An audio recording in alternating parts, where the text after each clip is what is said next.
Dr. Ajay Lekhi, past president Delhi Medical Association, past president IMA East Delhi branch। ये जो कल हादसा हुआ है और इससे पहले 9 तारीख को भी एक हादसा हुआ, इसी अस्पताल में हादसा हुआ और हम सब यहाँ आए। 1.5 दिन की हड़ताल जूनियर रेजिडेंट डॉक्टर्स ने करी। ये हादसा पहले भी इस अस्पताल में होता गया है और ये टोटली मेरा ये कहना है कि इस प्रशासन का, इस हेल्थ मिनिस्ट्री का, इस पुलिस का पूरा ही टोटल फेलियर कहना चाहूंगा। और इस डर के अंदर, इस भय के अंदर ये डॉक्टर्स और ये नर्सेस और ये फीमेल डॉक्टर्स किस तरीके से कार्य करेंगे मैं सोच नहीं सकता। हमारे बच्चे भी डॉक्टर हैं और अगर ये माहौल रहेगा तो कोई भी इस प्रोफेशन में आना नहीं चाहेगा और इस अस्पताल में नौकरी तो क्या करना, कोई मरीज लेके भी नहीं आएगा। जिस तरीके से कल किसी मरीज के साथ गोली मार दी गई और जूनियर डॉक्टर जो ड्रेसिंग कर रहा था उसको पकड़ के अलग किया गया और उसको मरीज को गोली मार दी गई। ये दहशत डॉक्टर में तो है ही है। आज उसका डॉक्टर आज घर से बाहर नहीं निकली तो वो डॉक्टर ड्यूटी पे नहीं आई। आप बात कर रहे हैं स्ट्राइक की, जो डॉक्टर के साथ ये हादसा हुआ उसके मेंटल स्टेटस क्या होगा? वो क्या आज इस देश में सेवा कर सकेगी?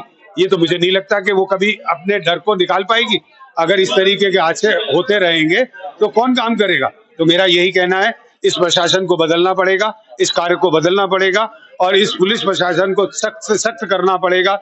इस तरीके हादसे करने वाले लोगों को सख्त से सख्त सजा देनी पड़ेगी कि एक बार एक एग्जाम्पल सेटल होगी मार्केट के अंदर।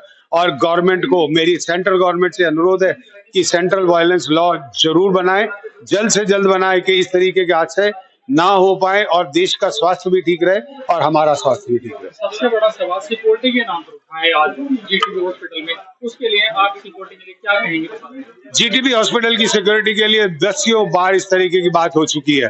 आज मुझे ये पता चला है कि एक ही एजेंसी जो कि 50 साल से लेके और 65 साल के बुजुर्ग गार्ड को रखे हुए, आप जाके देखो 20 गार्ड खड़े थे, 20 गार्ड ने एक बंदे को हटाना मुश्किल हो गया। अगर इस तरीके के गार्ड की भर्ती होगी तो ये वाकई बिल्कुल आप भी कह रहे हैं कि ये जो है एडमिनिस्ट्रेशन की बहुत बड़ी गलती है। कहीं ना कहीं ईडी तो सब जगह भेजी जा रही है, यहाँ क्यों नहीं ईडी भेजी जाती है?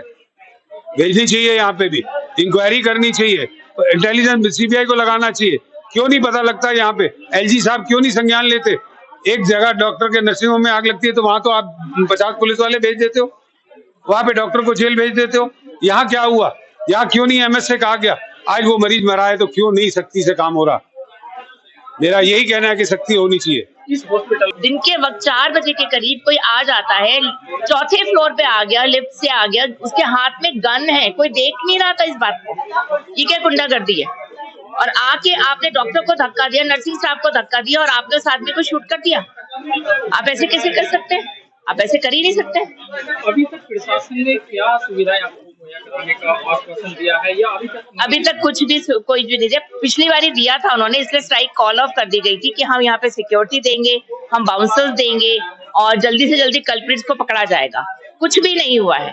और आप सोचिए उन बच्चों का जो यहाँ पे आज ट्रेनिंग कर रहे हैं, जो यहाँ सारे दिन काम करते हैं, 48 आवर्स तक काम करते हैं लगातार, वो डॉक्टर मतलब बार बार के स्ट्राइक पे जाएंगे क्यों? वो स्ट्राइक करने थोड़ी ना आए हैं यहाँ पे, उनका तो काम ही सेवा करना है। और आप उनसे ये मतलब जो अथॉरिटीज हैं, जो प्रशासन है, उसमें डॉक्टर्स भी होंगे, ठीक है? तो हर तरह के उनको देखना बहुत जरूरी है कि किस तरह से आप यहाँ डॉक्टर्स को बेसिक ये फंडामेंटल राइट है, अपना फंडामेंटल राइट है ना सिक्योरिटी लेना। भाई मैं डर के काम कैसे करूंगी? अगर मुझसे आप काम अच्छा करूं तो मुझे वो सुविधाएं तो दीजिए, मुझे वो आश्वासन तो दीजिए कि आप काम करो, कुछ नहीं होगा आपको। तो मेरी सिक्योरिटी कहाँ है? मेरी सिक्योरिटी मांगना तो मेरा हक बनता है। तो हमारा आईएमए और डीएमए हर तरह से इन बच्चों के सपोर्ट में है और जो हमसे बन पाएगा हम definitely. Radha Jain, IMA east Delhi branch की प्रेसिडेंट। मैडम क्या करें, गोली चल जाती है? ये बहुत ही खतरनाक मामला है। इससे हमारे मरीज, उसके परिजन, साथ में जो वहाँ काम करने वाली सिस्टर, जो स्टाफ और हमारे डॉक्टर्स सभी डरे हुए हैं।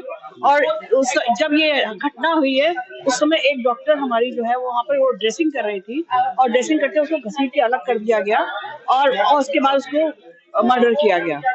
तो ये बहुत ही खतरनाक घटना है। इससे हमारे यहाँ के लोग सब डरे हुए हैं। ऐसी कंडीशन में आप ये बताइए कि हम लोग कैसे मरीजों की सेवा करेंगे? तो बहुत ही मुश्किल हो गया।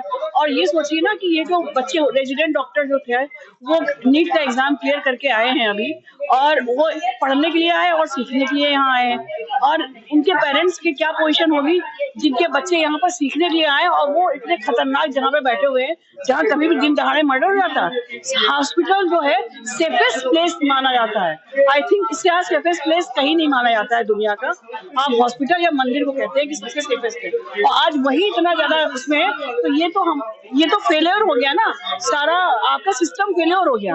आपकी पुलिस का काम नहीं कर रही है सही से, हमारे यहाँ स्टाफ जो वहाँ पर जो गार्ड है वो ठीक से काम नहीं कर रहे हैं, और प्रॉपर प्रोविजन नहीं है जिसमें कि पेशेंट कोई भी एंट्री कर जाता है। व्हाट इज दिस नॉनसेंस कि कोई भी एंट्री कर जाता है और कोई देखने वाला नहीं है।